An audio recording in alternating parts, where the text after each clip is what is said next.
Szerinted körbe lehet biciklizni a Balatont egy nap alatt? Természetesen körbe lehet, már több ismerősöm is megcsinálta, illetve azért készül ez a videó, mert én is nekivágtam. Nekem a gyerekkori bakancslistámon szerepel, hiszen balatoni gyerek voltam, így mindig is úgy éreztem, hogy ezt teljesítenem kell az életben. Jó reggelt! 7:30 van, ha minden igaz, akkor én ma fogom körbetekerni életemben először a Balatont. Hát itt még nem tudtam, hogy mi vár rám.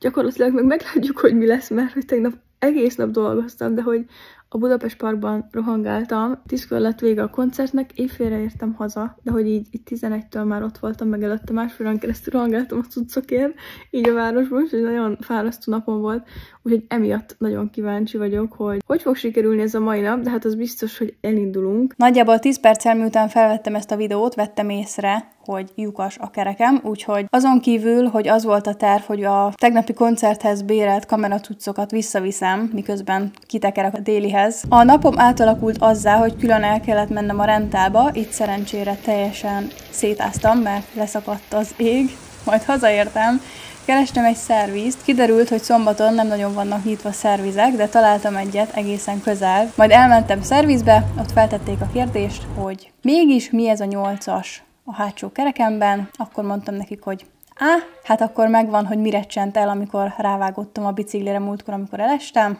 Az eredeti tervhez képest 4 órával későbbi vonattal mentem. Mivel ezek után már iszonyatosan elfáradtam, és így is 3-ra értem volna le, ezért eldöntöttük, hogy nem aznap fogjuk körbetekerni, hanem másnap elindulunk hajnali 3-kor, és akkor az úgy jó lesz. Szombaton még tekertünk 35 kilométert, ez bemelegítésnek jó volt, illetve átvettük a rajtszámokat, meg feltekertünk Tihanyba nézelődni. Az útszéljárustól vettünk dinnyét, ezt megettük a parton, ennek amúgy tök jó vibe-ja volt. Hajnalban, 2:30-kor keltünk, hát mondanom sem kell, hogy full zombi üzemmódban voltunk.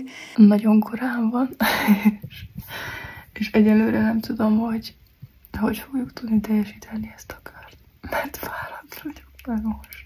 Ennek az lett az eredménye, hogy aludtunk 3 órát, de kemények voltunk, és nekivágtunk a sötét éjszakának. Örvényesen volt a start, mivel ez egy megrendezett körbetekerés volt, ezért volt pár hely, ahol be kellett csekkolni. A hajnal az varázslatos volt, láttunk pici rókákat nagyon közelről, megugrott mellettünk egy őz, bagyok repkedtek a fejünk fölött, illetve a hold is csodálatos volt, és ez visszacsillant a vízen. Az első checkpointot Tihanyba tették, hát ezt nem kívánom senkinek, több kilométeren keresztül tekertünk felfelé, amíg elértük a helyet, és itt nem sokkal hajnali 4 óra után voltunk. Az erős szembeszél se könnyítette meg a dolgunkat 5 óra felé, ami 1-2 órán keresztül végig ellenünk játszott, szóval itt már az első 10 kilométernél fáradtak voltunk, bár igazából már indulásnál is. A fáradtság a következő 8 órában végigkísért minket, nekem ezt egy kávé billentette át, és ezt azért nem tudtam előbb meginni, mert nyilván előtte nap elrontottam a hasamat. Úgyhogy ebből az lett, hogy kb. Az első 30 kilométeren egy banánt és egy üres kiflit tudtam enni. Vagyunk világosan.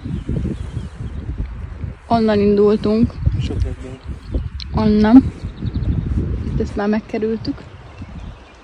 Itt vagyunk. És oda megyünk a végtelenbe, ahol nem látszik a part. Hol van? Oda. Juhú! Miután végigszenvedtük magunkat az északi part felén, a déli már egészen könnyű menet volt. Itt becsatlakozott hozzánk Gábor nagyjából egy ilyen 60 kilométerre, aki azt mondta, hogy ő már egyszer 6 óra alatt körbetekerte a Balatont. Nem, ez fizikai képtelenség, mondtam is neki, hogy fixen kamuzik, és bárki, aki azt mondja, hogy 5-6 óra alatt körbe lehet tekerni, én innen üzenem nekik, hogy nem. Ez egyszerűen nem lehet. Képtelenség? Nem, biztos, hogy nem. Zamárdiban a Fresco nevű helyen ittuk a kávét, és ezt azért emelem ki, mert a tulajdonos annyira jó fej és mókás ember volt, hogy menjetek hozzá, mert nagyon jó volt a hely, és a kávé is, meg minden. Hoppá, egy kis dugi banánszállítmány az útra.